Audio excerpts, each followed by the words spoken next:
Anyway, let's go back to our two groups. Now, we had Group A with a HECM, Group B without, and Group A has chosen to use the HECM or reverse as a strategic retirement tool, and Group B has not. Well, they don't have one, so they can't. Okay? So Group B does not have as well an educated financial planner or have their own financial planning as educated as it could be or should be. And I'm not saying it's for everyone. I personally think it very well could be. You are the one that has to make the choice, but you can't make an educated choice unless you have educated information to go on. So we've got these two groups out there, and in a study done by, and I'm reading this, so if it looks and sounds like I'm reading something, I am. In a study done by members of the American College of Finance, along with Philip Walker, and an independent study done by Fidelity Investments, which we all see their advertisements. But Fidelity Investments had done this at the same time, exactly the same time. They coordinated with Philip Walker at the beginning, and then they shared no information till the very end. And of course, what they came up with was pretty much exactly the same thing. They concluded that the affluent or medium, that means normal retiree, and up. Normal to me is, people like me, and, we're okay. But this also goes for people with millions of dollars. So those people had a much, much better result from their retirement portfolio or strategy than those people who did not utilize a reverse mortgage. And that reverse mortgage should really be put in place right at the beginning of retirement. So, or if retirement is coming much later, like it is in my case, as close to 62 as possible. I couldn't do it at 62. I owed too much money. But I was able to get within reach and then put in some more money to close. And now I'm one of those smarter people. So you can become smarter by using the right tools that others, you learn from others. And I learned that in 2001, but that's another show.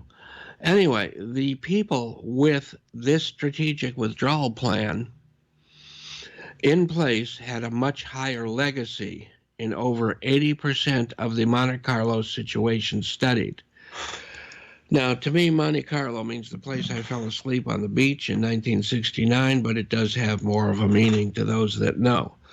These studies were put up for a 30-year period, and every one of them had the same kind of parameters: 60% stock, 40% bond. That's a recipe that's kind of universal that most financial planners are going to recommend to anybody, regardless of whether they've got, 3 or 4,000 or 3 or 400,000 or 3 or 4 million.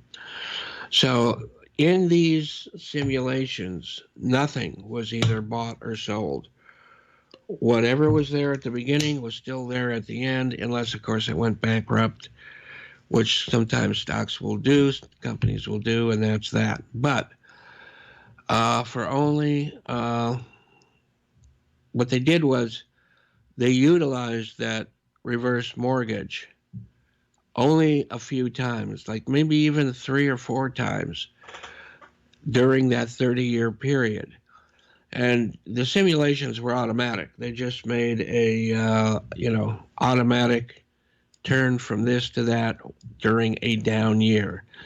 So during those down years, money was taken, or funds were taken from the HECM instead of the retirement fund. So instead of using your 4% or whatever you're going to use coming out of your retirement fund, because if you do that, you're paying a large amount of taxes on that.